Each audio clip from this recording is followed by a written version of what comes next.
Friends, welcome to my channel physics is easy. इसके पहले हम लोगों ने फ्रिक्शन का ऊपर 2 वीडियो अपलोड किया है। उसमें पहले में तो हमने डिस्कस किया था about different types of friction, क्या स्टैटिक फ्रिक्शन क्या है, काइनेटिक फ्रिक्शन क्या है, कब क्या आता है, उसका वैल्यू कैसे चेंज होता है, क्या होता है, इसके बारे में हम लोगों ने डिस्कस किया था। उसके बाद जो नेक्स्ट था उसमें हमने एंगल ऑफ रिपोज और जो इंक्लाइंड प्लेन का ऊपर जो फ्रिक्शन का है वो उसके बारे में हमने डिस्कस किया था। आप लोगों ने आखिर वो देख लिए हैं तो ठीक है, नहीं तो पहले वो देख सकते हैं, उसके बाद आखिर इस पे आते हैं तो इजी होगा आप लोगों के लिए। उसका लिंक मैंने डिस्क्रिप्शन पे दे देंगे, ठीक है। तो आज हम लोग जो एक प्रॉब्लम्स का ऊपर डिस्कस करते हैं जो फ्रिक्शन का रिलेटेड प्रॉब्लम है, तो क्या है, ब्लॉक ओवर ब्लॉक प्रॉब्लम। इस टाइप का प्रॉब्लम जेई में हमेशा आते रहता है, ठीक है। तो हम लोग देखते हैं उसको कैसे सॉल्व किया जाता है। हाँ, तो हम लोग इसका जो कॉन्सेप्ट है वो समझने की कोशिश करते हैं। वो करते हैं हम लोग एक प्रॉब्लम के थ्रू से। कैसे इसे सॉल्व किया जाता है वो स्टेप बाय स्टेप पहले बताते हैं और उसके बाद सॉल्व करके दिखाते हैं। इस टाइप का प्रॉब्लम में क्या होता है कि एक ब्लॉक जो है वो एक सरफेस का ऊपर रखा हुआ रहता है, उसके ऊपर दूसरा ब्लॉक्स होता है। हमें ये निकालने के लिए दिया जाता है कि ये फोर्स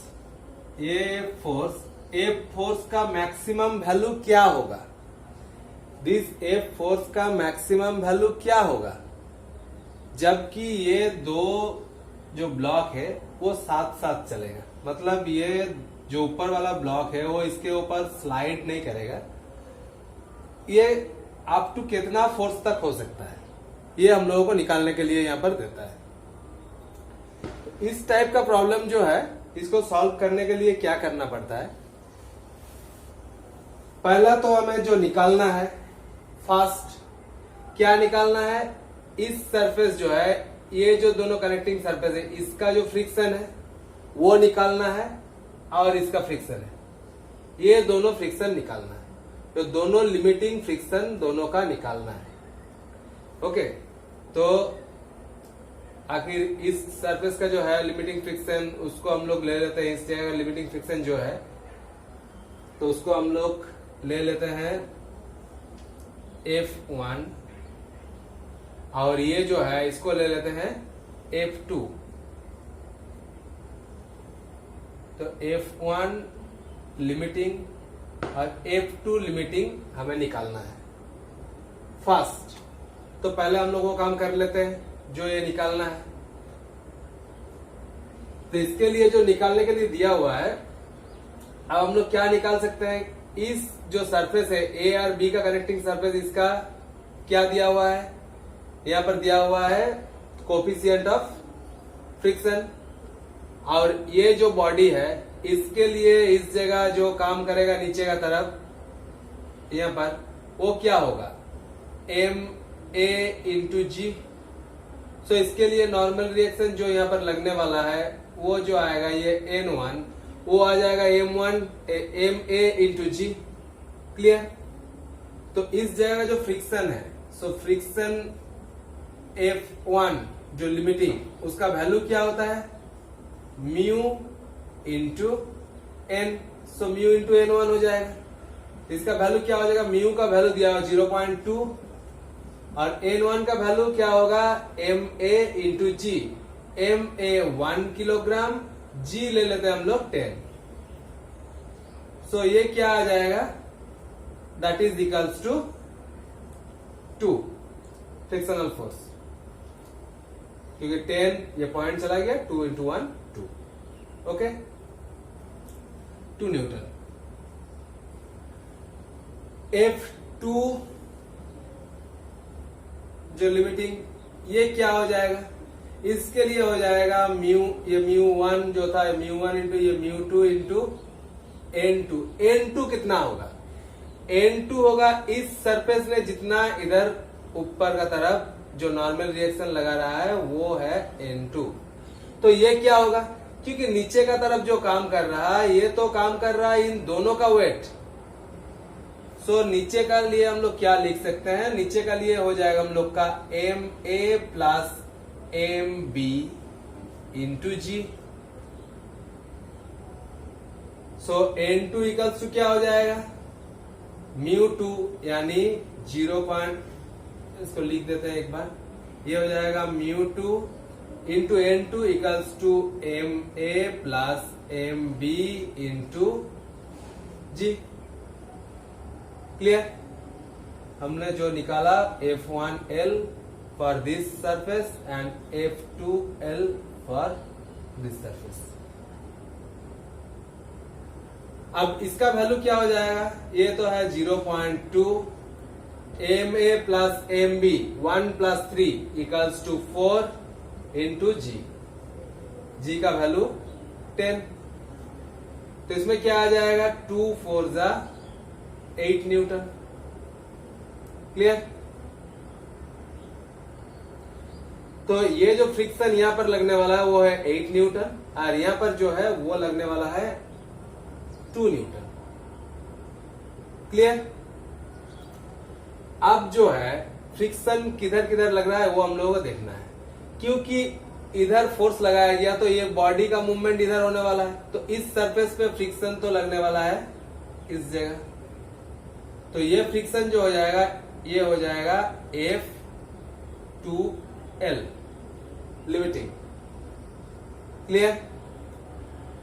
अब जैसे ये फोर्स इधर लगाया जा रहा है तो इसके लिए क्या हो जाएगा, इसके लिए ये हो जाएगा कि ये जो दूसरा फोर्स है, मतलब ये जो ऊपर वाला बॉडी है, ये क्या होगा, पीछे छूटने लगेगा, ये आगे निकलने जाएगा. जैसे ही ये आगे निकलने जाएगा, ये पीछे छूटने वाला है, तो ये बॉडी क्या करेगा, इसको भी साथ साथ ले जाने के लिए सामने का तरफ खींचेगा. तो वो किस फोर्स से खींचने वाला है, जो इस सरफेस का जो है फ्रिक्शन उससे खींचने वाला है, क्योंकि यहां पर तो कोई अलग से फोर्स लगाया हुआ नहीं है. तो यहां पर काम कौन सा फ्रिक्शन करेगा, जो फ्रिक्शन इन दोनों सरफेस का है वो, तो वो फ्रिक्शन इस पे लगने वाला है किधर, इधर, जो कि है F1 लिमिटिंग. उसका मैक्सिमम वैल्यू कितना हो सकता है, F1 लिमिटिंग. क्लियर?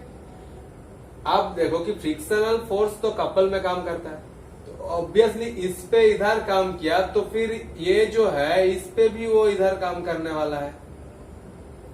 ठीक है, F1 लिमिटिंग, इस पे भी वो इधर काम कर. जब भी ये सामने जाने की कोशिश करेगा तो ये क्या करेगा, ये जो सामने जा रहा है तो ये बी बॉडी को ए बॉडी क्या करेगा, वो पीछे का तरफ खींचने की कोशिश करेगा. वो कितना फोर्स है, वो भी इस सरफेस का जो लिमिटिंग फ्रिक्शन तो पेयर में काम करता है. सो दिस एंड दिस, और इसके लिए भी क्या होगा, इस बॉडी पे काम कर रहा है इधर, और इस ग्राउंड पे बोले तो काम कर रहा है इधर, जो हम लोगों का जरूरत है. तो फर्स्ट काम हम लोगों का जो था कि इन दोनों लिमिटिंग फ्रिक्शन निकालना, वो हम लोगों ने निकाल दिया.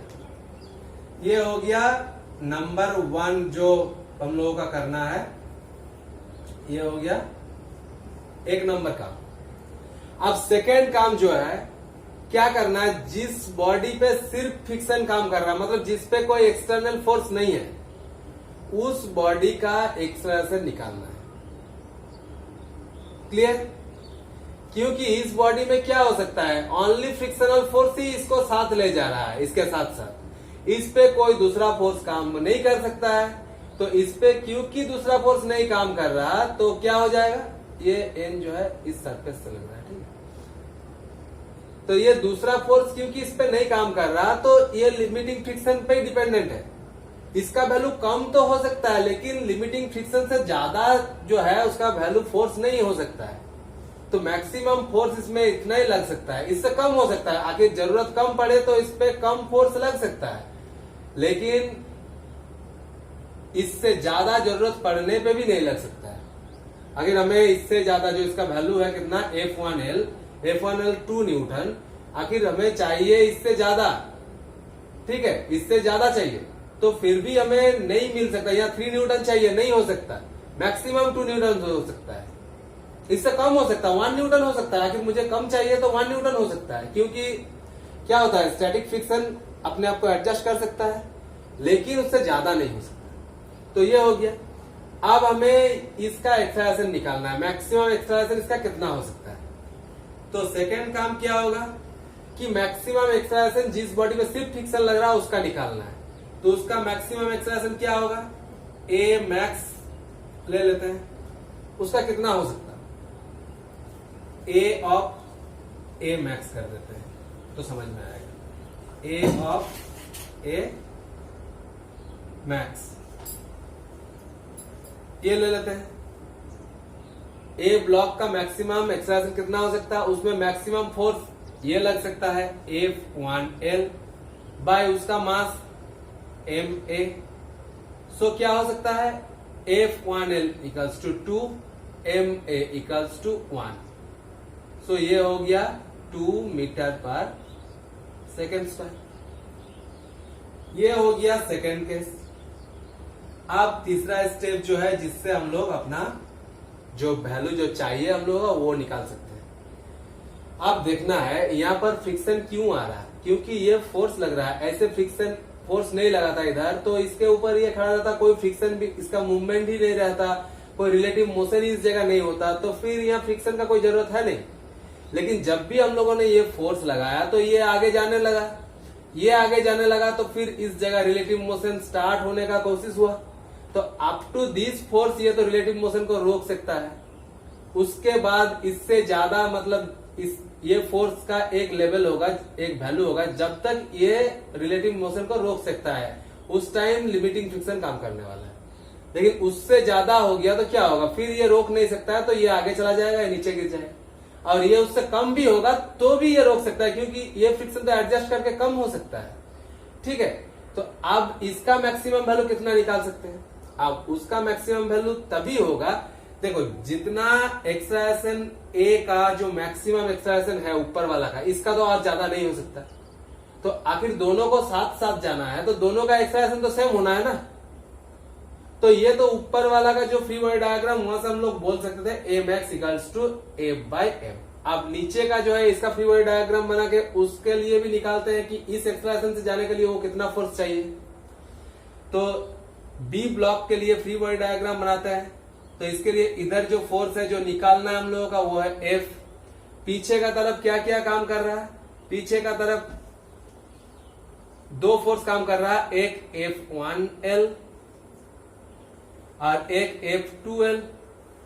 और इसके साथ साथ क्या हो रहा है कि ये जो A ऑफ A मैक्स जितना हम लोगों ने निकाला है उस एक्सलेरेशन से इधर जाने वाला है मैक्सिमम। तो इस टाइम क्या होगा, F का वैल्यू भी F मैक्स हो जाएगा, जिसके लिए क्या होगा कि दोनों साथ साथ चले। F max for which both blocks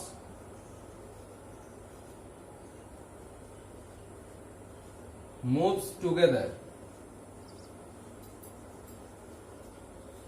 इससे ज्यादा हो गया तो फिर ये तो दोनों अलग अलग हो जाएंगे। तो अब इसका फ्री बॉडी डायग्राम से इक्वेशन क्या कर सकते हैं, क्योंकि उधर जा रहा है तो F मैक्स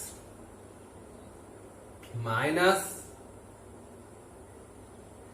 इधर का पीछे का फोर्स, तो F1L plus F2L clear equals to क्या हो जाएगा, M इंटू ए। ये तो बी ब्लॉक का है, ठीक है, बी ब्लॉक का फ्री बॉडी डायग्राम है, so M B into A of A max clear. तो एफ मैक्स का वैल्यू निकालना है, इसका वैल्यू क्या हो जाएगा, दिस माइनस ये कितना है 2, ये कितना है 8 इक्वल्स टू एम बी कितना है 3, ए मैक्स कितना निकला है 2 clear. So F max equals to 6 plus 10, so that is 16 newton. तो अप टू 16 न्यूटन फोर्स आखिर इधर दिया जाए तो तब तक ये दोनों साथ साथ चल सकता है। ये 16 से कम होगा, 10 होगा, 12 होगा, 14 होगा, जो भी है 16 से कम हो तो कोई बात नहीं है। उसमें क्या होगा कि इसका जो जरूरत फ्रिक्शन का जरूरत जितना होगा वो कम हो जाएगा, मतलब इसमें 2 फ्रिक्शन भी नहीं चाहिए, उससे कम होने से भी ये रुक जाएगा, क्योंकि मैक्सिमम 16 तक ये झेल सकता है, ठीक है। इसका मैक्सिमम 16 हो गया जब तक, तब यहाँ पर जितना फोर्स चाहिए इसको रोकने के लिए, एक साथ साथ चलने का लिए, वो हो जाएगा कितना, जो लिमिटिंग फ्रिक्शन है इसका उसके सेम। लेकिन इससे कम होगा तो कोई बात नहीं, वो साथ साथ ही चलेगा। लेकिन इसका फोर्स आखिर 16 से ज्यादा हो जाता है, 17, 18, 19, 20 जो भी, तो उससे लिए क्या होगा, ये आगे भागने लगेगा, ये पीछे भागने लगेगा, मतलब ये कम एक्सेलरेशन से जाएगा और ये नीचे आ सकता है। क्योंकि इसका एक्सेलरेशन तो क्या होगा, 2 से ज्यादा हो नहीं सकता, क्योंकि इस पे सिर्फ फ्रिक्शन ही लगने वाला है। लेकिन इसका वैल्यू आखिर ज्यादा हो जाता 16 से, तो फिर ये जो एक्सेलरेशन है, इसका जो निकलने वाला है एक्सेलरेशन, वो कितना आ जाएगा, वो आ जाएगा मोर देन 2। तो इसका ज्यादा एक्सेलरेशन, इसका कम एक्सेलरेशन, तो नीचे वाला ज्यादा जल्दी निकल जाएगा, ऊपर वाला क्या होगा, धीरे धीरे निकलेगा, तो ये नीचे आ जाएगा। तो इस तरह से हम लोगों को ये निकाल सकते हैं। क्लियर? ये हो गया कि जब हम लोगों को मैक्सिमम फोर्स निकालने के लिए देगा तो